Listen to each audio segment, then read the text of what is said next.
Holy tintinabulation, Voicey veterans! Welcome to VoiceyHere. This is your Hawaiian shirt-clad host, Captain Zach, and today's subreddit is r/ProRevenge. Don't forget to like, subscribe, and hit that bell to never miss an episode. This story is called Terminated Me While on Medical Leave, Put Them on Permanent Leave. So, first, your typical backstory. I was an employee at a well-known breakfast chain, particularly popular for their wide selection of pancakes, for nearly 3 years. I was decently well-liked among the employees and had a very good friend who had just been promoted to a shift manager by the former general manager, who was a really great guy that, unfortunately, got transferred to a different store against his wishes. He was replaced by a horrible, power-hungry shift manager that no one cared for. So a typical work week for me was 6 days a week between 60 and 70 hours a week, with Tuesdays being my only day off. My shifts ranged from 8 hours to as much as an 18-hour double shift. Important later. I worked this schedule without complaint for years of my life.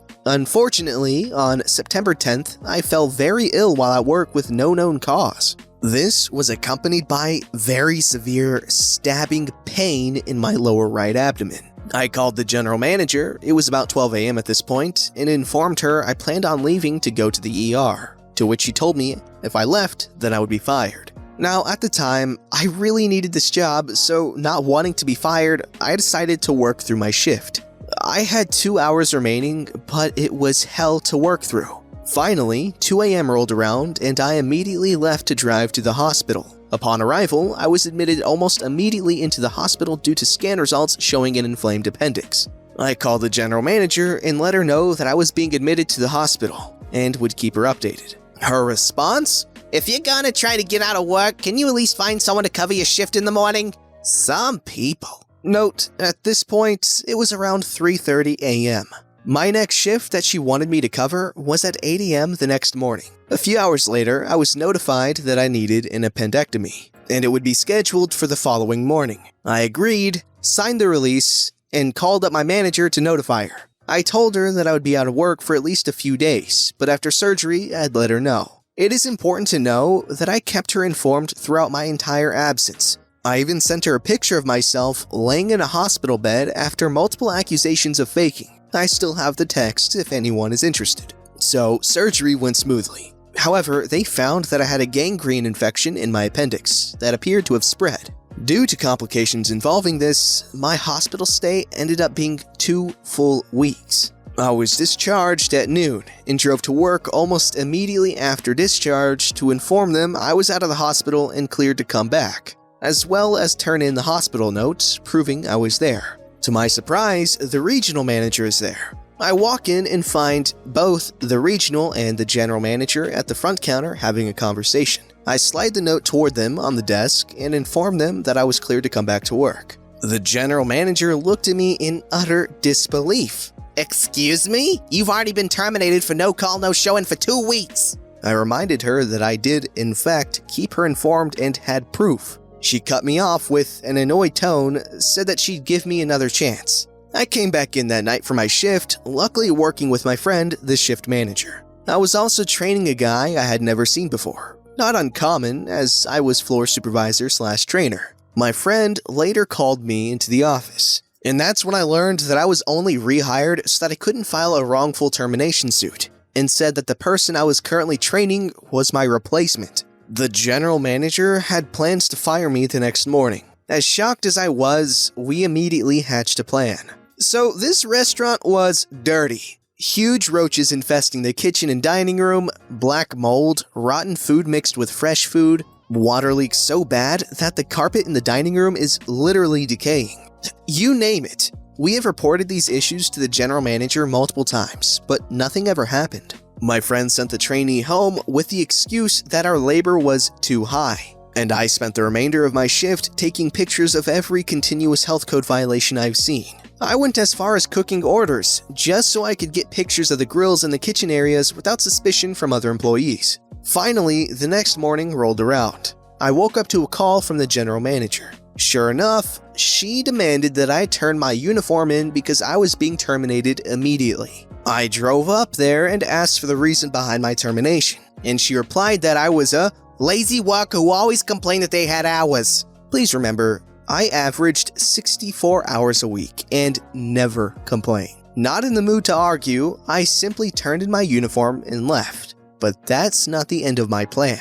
I was one of the only food safety permitted employees. I had just renewed my permit, so all of the information in the class was fresh on my mind. I also distinctly remember the health inspector teaching the class stated that if we wanted to report our workplace, just come in, ask for him, and bring evidence. I went straight to the health department and asked to speak with him, and supplied 7 written paragraphs of every violation, as well as all of the pictures I had taken to back my claim up. He informed me that with the picture evidence, it would be hard for the restaurant to fight. He also informed me he would follow up with a surprise inspection the next morning. The next morning, I woke up and found messages from my general manager, calling me a snitch and a griner. Luckily, my friend recorded the entire inspection from the office. Due to how recent this story is, I will not be releasing it due to it showing faces as well as names being mentioned. But it was beautiful, and it showed who the true whiner was in this situation. The regional manager was slapped with a hefty $7,000 fine for allowing unpermitted employees to work, and the restaurant was ordered to shut down operations to clean. However, being a barely profitable franchise, the franchisee, who owned many other locations, closed it down and ran off. Now, as much as I want to feel bad for the people left without work, I don't. And for the decent employees, the story has a somewhat happy ending, as many have moved on to better things. Ampersand Octothorpe X200B : Wrath of Khan? Move over, we've got a new best revenge tale. All jokes aside, this story was pretty good. However, I'm disappointed that the general manager wasn't fined or something, you know? Something specifically targeting that evil woman. But, you know, we all can't win here. Unless you read the next story, that is. Alright, this substantial and juicy revenge story is called Racist Boss Harassed Puerto Rican Employees and Broke Labor Laws. Ended up getting deported. I worked at a fairly known restaurant in a small northern New England city as an assistant manager. The owners were very successful restaurateurs with several successful non-chain establishments and spent maybe a day or two a month in our location. The rest of the time, there was a general manager in charge. We'll call her Jan. Jan was about as type A as they come.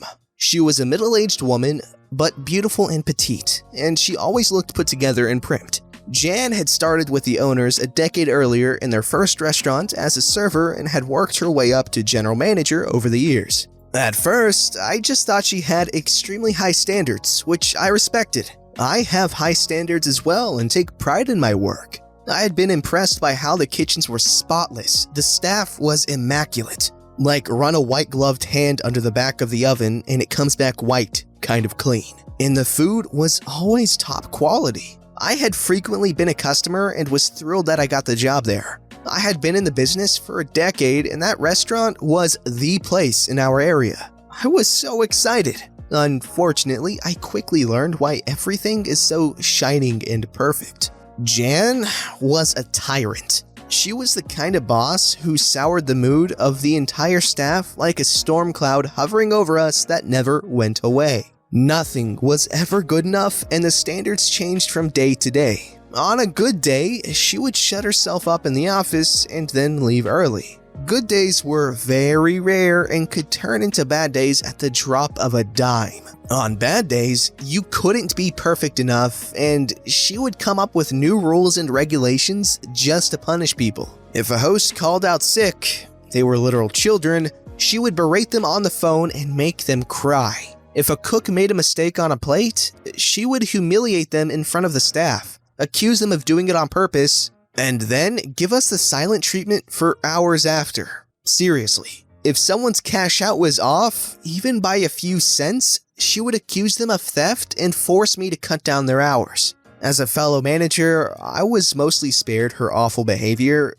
though I had to hear about her treatment for my staff almost every day. All of this was just run-of-the-mill bad boss stuff until it came time for our yearly staff evaluation meetings. This is where Raul enters the story. Raul was a hard-working dishwasher who had moved to our state from Puerto Rico a few years earlier and spoke English with some difficulty. Whenever I had to go over anything official with him, he would have a coworker translate between us to be sure we were both communicating clearly. Jan refused this courtesy to Raul. This made his evaluation pretty difficult. Raul managed to communicate to us that due to recent cuts in his hours, he would be forced to get a second job to pay the bills. Something about this absolutely set Jan off. She told him she would fire him if he dared. I could see plainly on the intake paperwork in front of me that Raul had been hired with the understanding that it would be a full-time position. So I pointed that out. Jan was furious, but agreed through gritted teeth that if Raul agreed to not get a second job, she would bump his hours up to at least 35 hours a week. It was stated as clear as day, and I documented it in my daily manager logbook. Work went on as usual after that, and I didn't think much of this meeting again for a few months. Another time, a while later, while filling out information for tax returns, Jan called me into the office. I could tell she had pulled the tiny room apart looking for something. "All information about our Puerto Rican employees is gone," she told me with a mixture of panic and suspicion. I looked at the files in question and they all seemed to be in order, so I was confused and told her I couldn't help. A few minutes later, I walked back in the office to find her arguing with Rosa, our most talented chef and a Puerto Rican native. Rosa was perfectly fluent in English. "No, Rosa." Jan was speaking to Rosa as though she were hard of hearing or mentally slow. "Where is your green card?" "What are you talking about?" Rosa was confused. "Are you an illegal or something? Is that why one of you broke in here? To hide the proof?" Jan wasn't yelling, but her eyes were cold and flashing with rage. "What?" Rosa was starting to get angry now. It suddenly clicked for me, so I interrupted. "Jan, you do realize that Puerto Rico is a United States territory, right?" "Of course I know that," Jan snapped back. "Okay, so you know that Rosa has a social security number like any other American native." "Oh, right. Never mind, Rosa, you can go back to work." Jan did not apologize for accusing Rosa of theft. I was so done with this place after that. Jan did all kinds of little things like that, and she never apologized. I had already gotten a job offer for a place closer to my house when the final straw came. I was the closing manager one day and got in just before the dinner rush to see Raul storming out the back door. He didn't speak much English, but his fork and baffle gab was very clear. Jan had lied about raising his hours to 35 per week, so Raul had gotten the second job he talked about. When Jan found out, she fired him, but not before saying something about how all you illegals are the same. She was really fixated on these American citizens being illegal aliens for some reason. By this point, I freaking hated this woman too. She once told me my clothing made me look poor in front of the whole staff. I was wearing what she made me wear. Meanwhile, she wore open-toed shoes behind the line, which is against the health codes. And once her fake nail fell off into the coleslaw and she wouldn't let anyone toss it out after she retrieved it. This is just the tip of the iceberg, but I have a life to live. Since I knew I would be leaving soon anyway, I told Raul he should go after our boss for wrongful termination, since I had documented proof with Jan's signature that he had been promised more hours and that Jan had broken the agreement, not Raul. The last time I saw Jan was on my way out of Raul's lawyer's office after giving a deposition about several labor laws she had violated, at least the ones that I knew about. Apparently, there were many others she had broken in front of other employees. She couldn't even look me in the eye. The best part? At my deposition, I learned that Jan was actually the one who was illegally in the country. Her green card had recently expired. She was Canadian. She ended up being sent back to Canada as a result of this case, and no one has heard from her since. Raul was granted 6 months of unemployment pay, plus the restaurant had to pay his legal fees. They closed that location not long after. Maybe they should hire managers more carefully next time? Jan, if you're reading this, I hope you got your crap together. I also hope you learn to wear closed-toed shoes behind the line. You wouldn't want to end up a huge, gigantic screw-up due to your own negligence, now would you? Okay, that was some good, quality freaking revenge. Holy crap. I love how this turned out. This dude got her good. And also, Jan, what a jerk. This story's called, Today I Fudged Up by Eating a 99-cent incorrectly spelled yogurt and Losing My Job. This story happened across 2 separate moments, 1 hour ago and last Sunday. So, there I was, snoozing my alarm at 4:45 a.m. Rookie mistake. Neck minute 5:30 a.m. Work at 6 a.m. RIP! I flog myself out of bed and wash my face, spray that Lynx Africa, dress, bail. I make it on time. Come 8 a.m. Been stacking shelves for 2 hours. Stomach is eating itself and I'm seeing sounds. In front of my manager, who is a super chill mate and aware I feel like a castaway. I grab a 99-cent incorrectly spelled yogurt. I tell him to hold me accountable and I'll pay when the tills are open. I suck that liquid convenience down and instantly feel like I could solve a math equation. However, fate had other plans. Acting through another incompetent staff member, a poorly stacked box of tikka masala sauce balances precariously atop the highest shelf where I'm working. Boom! It explodes on the tiles in an explosion of glass and sweet Indian scents. I forget to pay for my 99-cent incorrectly spelled yogurt. Entirely my fault. Monday afternoon, I get a call from my boss saying I have a meeting with the area manager and a witness of my choosing during my next shift. I think to myself, why do I need a witness for a sweet, sweet bonus and or promotion?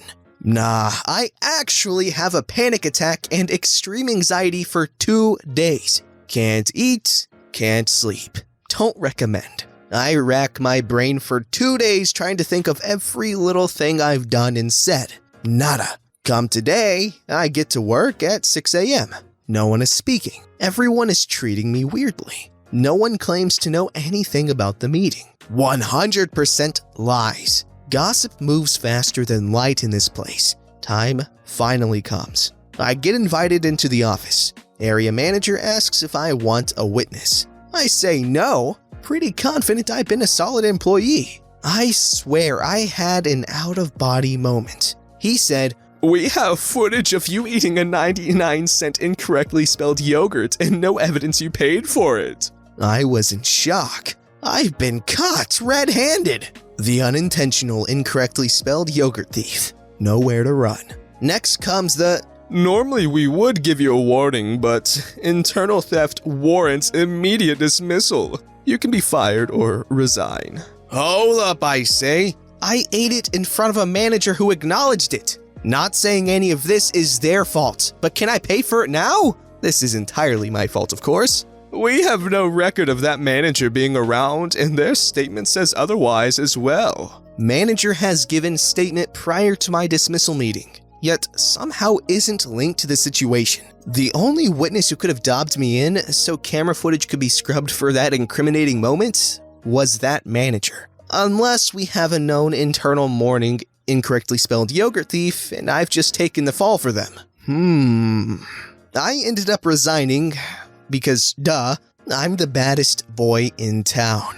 Hi, Joe incorrectly spelled yogurts. Hi, Joe Mixins. Worst part is, I'm not even a fan of incorrectly spelled yogurt. Alright, and they have included some more information. Edit! 99 cents Australian is 67 cents US. Update! Through talking to numerous staff and ex-staff who are in the inner circle, I have found out that it was in fact a setup. The manager who approved me to eat lied about it and signed his name to a statement along the lines of, "It was blatant theft and has happened multiple times," which is false, and apparently none of those fake times warranted a warning. The boss who scrubbed the footage for it knowingly didn't give me the option to pay for it or a final warning. Another manager defended my firing over another staff member with 3 very bad harassment complaints with, "At least he didn't eat something and not pay for it." Ain't retail saucy. Okay, I could be mistaken, but couldn't you file for wrongful termination? Because this seems like you've got a pretty good case for it. Also, I love how this is written like a 4chan green text. This is a good story. This is a good story. Sorry he got fired though, that's unfortunate. Don't forget to like, subscribe, and hit that bell to never miss an episode.